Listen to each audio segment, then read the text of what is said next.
Eu acho que hoje é o último capítulo. Acho. Não, não é. Tem mais um. Hoje ele vai falar, apesar que eu já escolhi um livro ótimo para gente, mas tem mais amanhã. Buda voltando para o sol, Buda voltado para o sol, Buda voltado para a lua. Esse é um texto em homenagem ao Sokaku. O Buda voltado para o sol é bom, o Buda voltado para a lua é bom. Qualquer que seja, é bom. Todas as coisas são Buda e até mesmo não há Buda algum. Recentemente fiquei doente. Porque pratiquei o zazen por muitos anos, algumas pessoas talvez digam, ele não pegará um resfriado ou ficará gripado. Mas não é esquisito que tenha ficado acamado por tanto tempo? Podemos acreditar que o zazen nos deixe fisicamente forte e mentalmente saudável. Mas uma mente saudável não é apenas saudável no sentido comum. E um corpo fraco não é apenas um corpo fraco. Fraco ou forte. Quando essa fraqueza ou força se baseia no que chamamos de verdade ou natureza Buda, a mente é saudável e o corpo é saudável. A minha voz pode ainda não estar muito boa, mas eu a estou testando hoje. Quer ela seja ouvida ou não, quer eu fale ou não, não será um grande problema. O que quer que nos aconteça é algo que deveria acontecer. O propósito de nossa prática é ter essa espécie de completa serenidade. No Blue Cliff Report, Aung Koan, esse é o livro Registro da Rocha Azul. Aung Koan, referente a Baso Doitsu. Baso era corpulento e muito forte, um homem de grande estatura.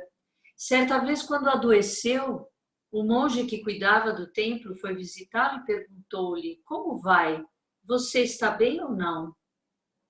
E Baso respondeu: Buda voltado para o sol, Buda voltado para a lua.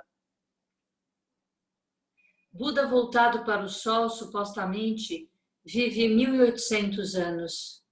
E o Buda voltado para a lua vive apenas um dia e uma noite.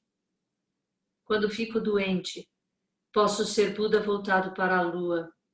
Quando estou saudável, sou Buda voltado para o sol. Contudo, Buda voltado para o sol ou Buda voltado para a lua não tem significado especial. Quer adoeça ou esteja saudável, ainda estou praticando zazen, não há diferença. Ainda que fique acamado, sou Buda. Portanto, não se preocupem com minha saúde. É bem simples. O que quer que aconteça a Baso, ele é capaz de aceitar as coisas como ela é. Mas nós não podemos aceitar todas as coisas. Podemos aceitar algo que acreditamos ser bom. Mas se não gostarmos de algo, não aceitaremos. E comparamos as coisas. Esse é um verdadeiro mestre zen, aquele não é. Ou ele é um bom estudante zen, mas eu não sou. Esse tipo de entendimento pode ser bastante comum, mas no fim você não consegue avaliar que ideia é confiável. O essencial é atingir a completa serenidade. O esforço habitual, associado ao pensamento comparativo, não o ajudará. Alcançar a iluminação significa que temos completa serenidade em nossas vidas, sem nenhuma discriminação. Ao mesmo tempo, isso não significa ficar preso à atitude de não discriminação, o que também é uma espécie de discriminação. Quando ainda estava no Japão, tinha alguns estudantes de Zen. Alguns deles eram muito ricos e influentes. Outros eram estudantes, carpinteiros ou outro tipo de trabalhadores. No Japão, tratamos algumas pessoas, um prefeito ou um professor, de maneira diferente. Temos uma maneira especial de falar com eles. No entanto, eu sempre disse para meus alunos: se você for um estudante de Zen, deverá esquecer tudo a respeito de sua posição, trabalho ou título. Caso contrário, você não conseguirá praticar o Zazen em seu sentido verdadeiro.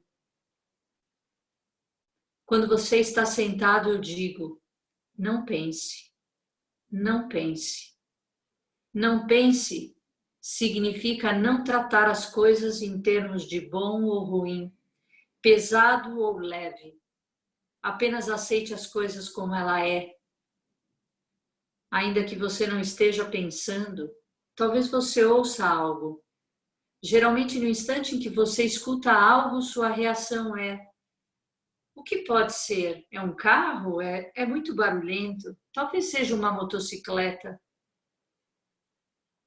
Em Zazen, você deve escutar o barulho forte ou fraco e não se importar com ele.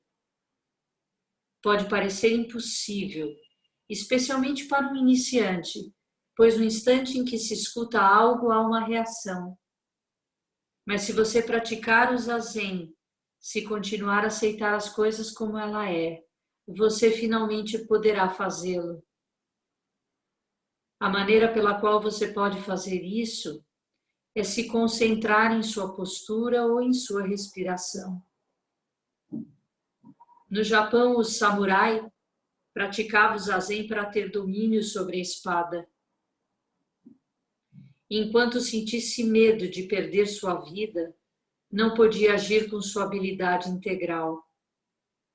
Ao se livrar da ideia de matar ou ser morto, ele era capaz de reagir à ação de seu inimigo e vencer.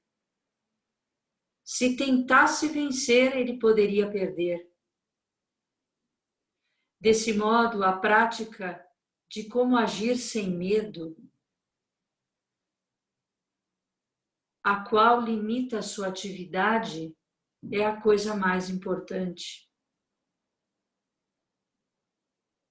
Embora fosse uma questão de sobrevivência no campo de batalha, o samurai treinava sua luta no Zendo. Ao não passarmos por esse tipo de circunstância em nossa vida cotidiana, não sentimos a mesma necessidade de praticar. Entretanto, os problemas humanos são criados porque nos esforçamos para atingir alguma coisa, e isso limita a nossa atividade. Então não somos capazes de atingir coisa alguma. Deveríamos entender nossa atividade diária de duas maneiras e sermos capazes de reagir a qualquer uma delas sem problema. A primeira maneira é entender as coisas de modo dualista, bom ou ruim, certo ou errado, e nos esforçarmos para entender as coisas nesses termos. Ainda assim, somos capazes de deixar escapar esse entendimento dualista. Então, tudo é uma unidade. Esse é um outro entendimento, o entendimento da unidade. Assim, você deveria ser capaz de entender ou aceitar coisas dessas duas maneiras, mas isso não é suficiente. Ainda é dualista. Sem pensar, esse é um dos dois entendimentos. Você tem a liberdade de se mover de um para o outro. Então você não será apanhado por seu entendimento. O que quer que você faça será uma grande atividade de prática. O Buda voltado para o sol é bom. O Buda voltado para a lua é bom. Qualquer que seja bom, todas as coisas são Buda. E até mesmo não há Buda algum. Quando você não entende Buda, ficará preocupado se eu disser que não há um Buda. Você é um sacerdote. Portanto, como pode dizer que não há um Buda? Por que você entoa cânticos? Por que se curva em reverência a Buda? Não há um Buda. Portanto, curvamo-nos ao Buda. Se você se curvar a Buda porque há um Buda, esse não será um verdadeiro entendimento de Buda. Buda voltado para o sol, Buda voltado para a lua, não há problema. Quer que eu esteja em Tassajara ou em São Francisco, não há problema. Ainda que eu morra, está tudo bem para mim e está tudo bem para você. E se não estiver bem, você não será um estudante de Zen. Está tudo realmente bem, isso é Buda. Se eu sofrer ao morrer, aquilo é sofrer Buda. E não há confusão nisso. Talvez cada um lute por causa da agonia física ou espiritual, mas isso não é um problema. Deveríamos ser muito gratos em ter um corpo limitado como o seu ou como o meu. Se você tivesse vida ilimitada, isso seria um problema maior para você. No programa de TV favorito de minha esposa, há alguns fantasmas de pessoas que viveram há muito tempo. Eles aparecem nesse mundo e criam muitos problemas para si e para os outros. É assim que acontece. Um ser humano é um ser humano e podemos desfrutar de nossa vida apenas como nosso corpo limitado. Esse limite ele é vital. Sem limite nada existe. Portanto, devemos apreciá-lo. Corpo fraco, corpo forte, homem ou mulher. A única maneira de desfrutar nossas vidas é apreciando o limite concedido a nós. Buda voltado para o sol, Buda voltado para a lua, não significa ser diferente. Não me importa se for o Buda voltado para o sol ou o Buda voltado para a lua. Qualquer que seja, significa que nós apenas o desfrutamos. Isso está além da não vinculação, pois quando nossa vinculação alcança o nível da não vinculação, isso é vinculação real. Se você estiver vinculado a algo, esteja vinculado inteiramente a isso. Buda voltado para o sol, Buda voltado para a lua. Estou aqui, estou exatamente aqui. Esse tipo de convicção é importante. Quando você tem esse tipo de convicção em si, em seu ser, você pode praticar o verdadeiro zazen, além do perfeito ou do imperfeito, do bom ou do mal. Muito obrigada a todos.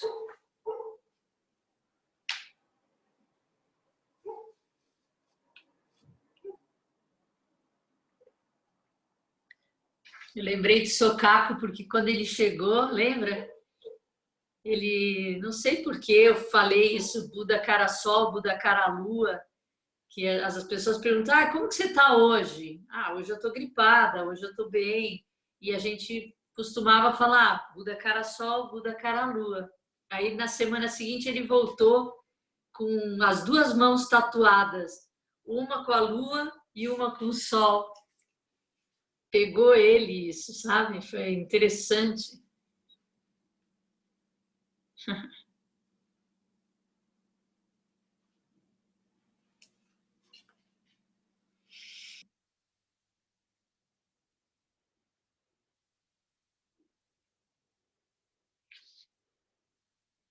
Falou uma coisa aqui que eu marquei de comentar.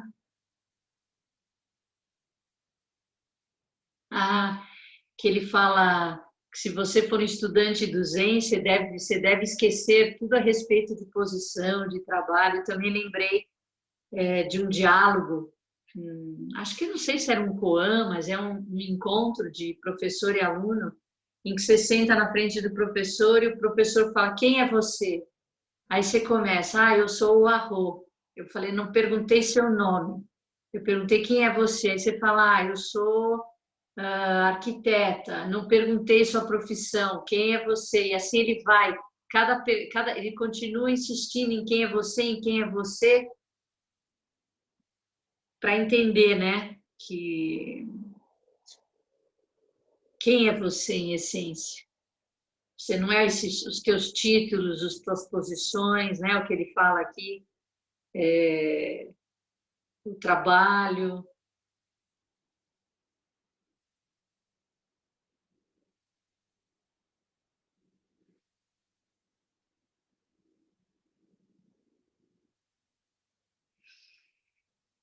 Alguém quer falar alguma coisa?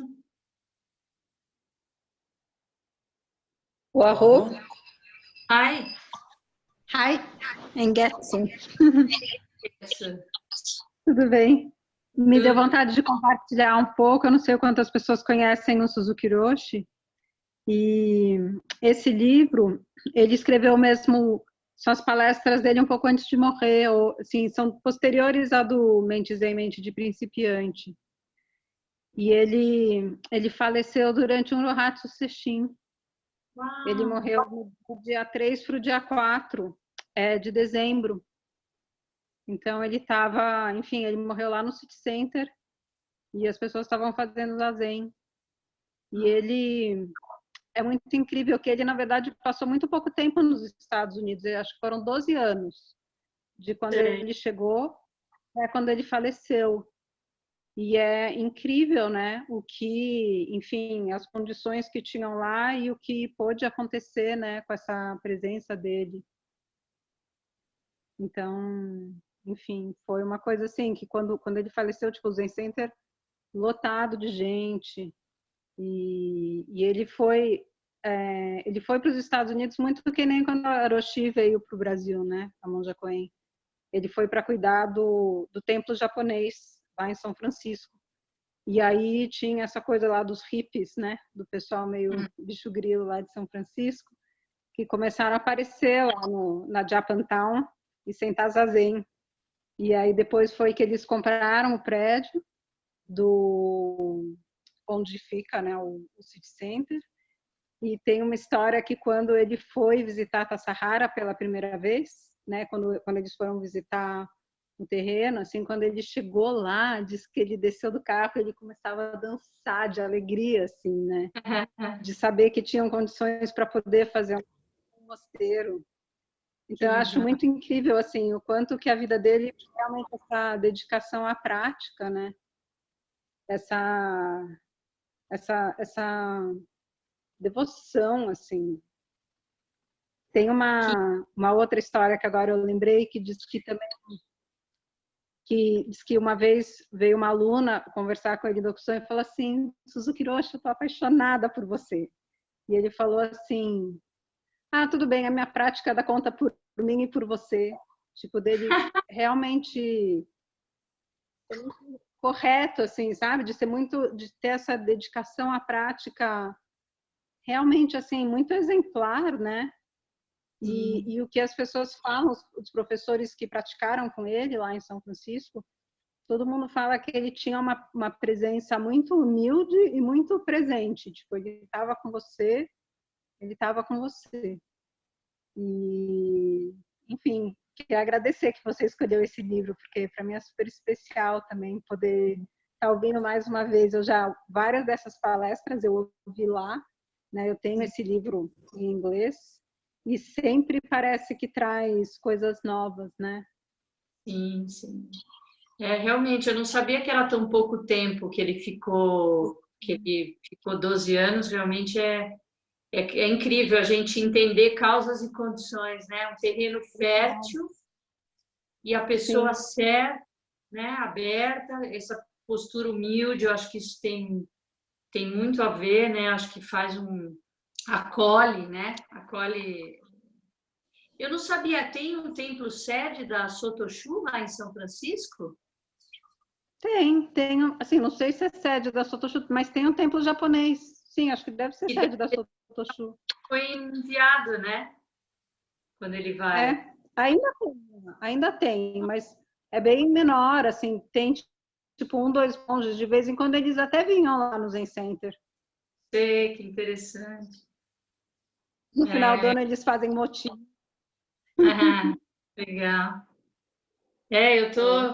Tá sendo muito legal reler esse livro, porque fazia tempo que eu tinha lido e ele realmente ele é muito claro, né? Ele conta de um jeito muito tranquilo, né? Leve, fala de uma profundidade, né? Bem legal. Estou gostando bastante. Agora tem o Tem um. último, que é Sobre o quê? sobre a Han, é o último, né? Para quem se interessar, é que eu acho que não tem traduzido para o português, mas tem uma biografia do Suzuki Roshi que chama Crooked Cucumber, que seria Pepino Retorcido, que era o apelido dele no primeiro mosteiro. E tem uma outra coisa, esse que veio uma vez um japonês, enfim, que vieram, disse que, não, acho que o Suzuki tinha ido para o Japão e ele falou em japonês e depois ele falou em inglês, porque o Suzuki Roshi desde sempre ele tinha uma coisa que ele queria fazer isso, ele queria trazer o Dharma para o Ocidente, então ele estudou inglês, enfim, meio que foi uma condição lá, que eu não lembro exatamente como que foi que ele acabou vindo, mas eu acho que ele já tinha isso que ele queria ter essa missão mesmo. E esse japonês que eu vi ele tanto em inglês quanto em japonês, diz que o Suzuki Roshi em japonês, ele não tinha esse brilho que ele tinha em inglês. Uhum. Tinha alguma coisa de que quando ele encontrou essa cultura, também não só ele teve digamos, ele fertilizou esse solo, como esse solo também fez com que ele brilhasse de uma maneira que ele talvez não tivesse brilhado se ele tivesse ficado no Japão. Interessante também. Porque dizem que na língua mãe os mestres se expressam melhor, né? Tanto que a Lama Tsering está aqui há 30 anos e ela ainda faz as palestras em inglês, porque ela manifesta o Dharma melhor na língua mãe. E ele ter conseguido se expressar em inglês com brilho, né? Com licença. Vamos encerrar, gente? Alguém quer falar alguma coisa? Posso fazer uma observação? Licença. Hi. A Getsu falou. O vídeo está apagado. O Gui. Aqui nos Estados Unidos eu convivo no laboratório com muitos japoneses, tudo bem? E a gente fala muito, a gente só fala inglês, né, e tudo mais. E para um japonês falar inglês com fluência e falar muito bem, é muito mais difícil, eles falam para mim, porque troca o alfabeto, troca sons, eles não conseguem fazer alguns sons, eles não têm aula que a gente tem desde pequenininho. Então eles perguntam, Gui, como é que você fala inglês tão bem? Eu falo, fui educado desde pequeno, sempre tive influência americana na minha vida e tudo mais. Então, se ele fala tão bem assim como a Getsu falou, é porque ele realmente se dedicou muito, assim, porque sei como é difícil para eles essa transposição de uma cultura muito diferente para outra. Então, só confirmando e reforçando o que você falou, achei relevante. Assim. E mostra a realização dele também, né? Porque se você realizou e aquilo está claro para você, aí a gente imagina que seja mais fácil se expressar, mesmo que seja em outro idioma, mas achar a palavra, a forma é impressionante. É realmente surpreendente. Obrigado. Legal. Obrigada a você. Mais alguém? É uma coisa bem rapidinha. Diga. Não, nesse texto aí tem uma parte que você fala que ele fala do guerreiro, Samurai. Do samurai, desculpa, do samurai, da coisa da preocupação em vencer, né? E daí por ter a preocupação em vencer, isso dá o contrário, né? Acho que uma coisa mais ou menos assim que você leu, né? Isso me faz pensar naquela coisa na música, por exemplo, né? O domínio que você tem de uma coisa, quando você vai com a preocupação de acertar, aquilo vai dar errado. É a abstração total de como se você não é o que está fazendo, mas sim... É como se através de você a coisa tem que fluir, entendeu? Não sei se eu me explico. Mas quando se tem a preocupação de acertar, parece que isso... Ao passo que quando você tem o domínio total, não só técnico nem nada, mas talvez seja o zen, seja a abstração, o sei lá o quê. Aquilo que eu comentei ontem, inclusive, né?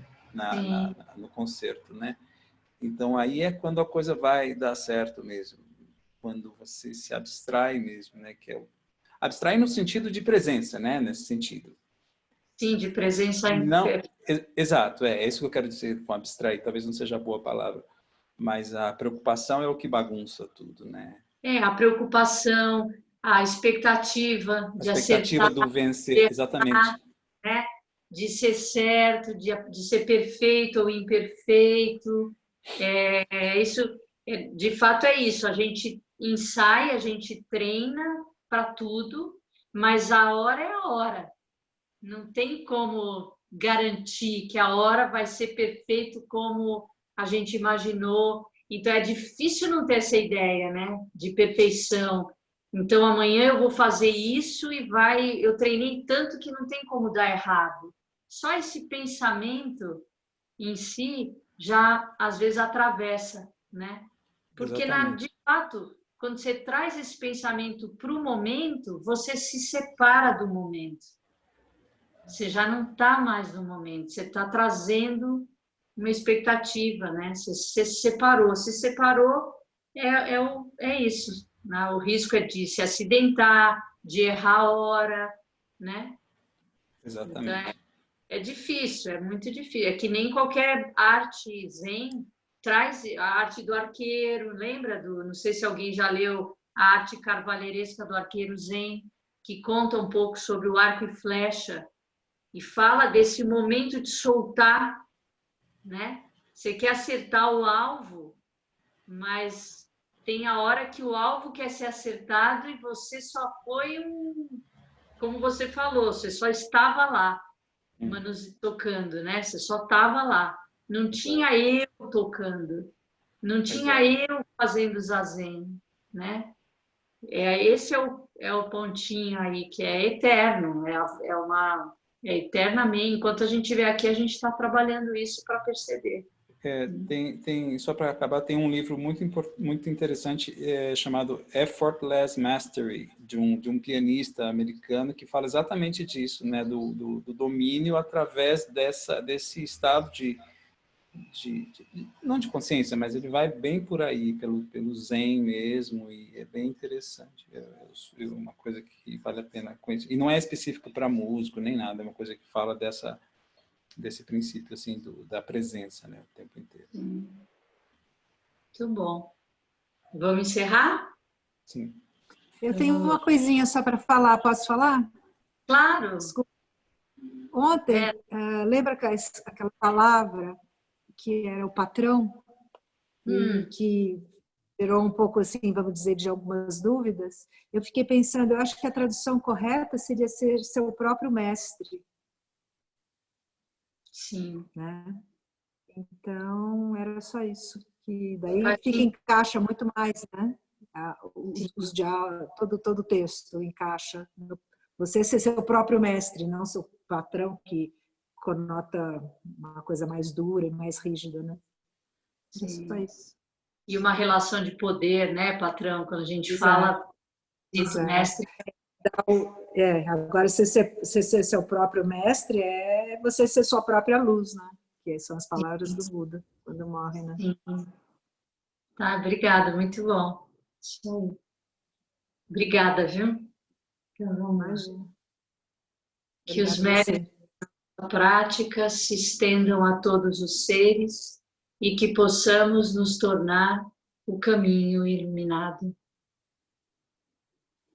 Boa noite a todos.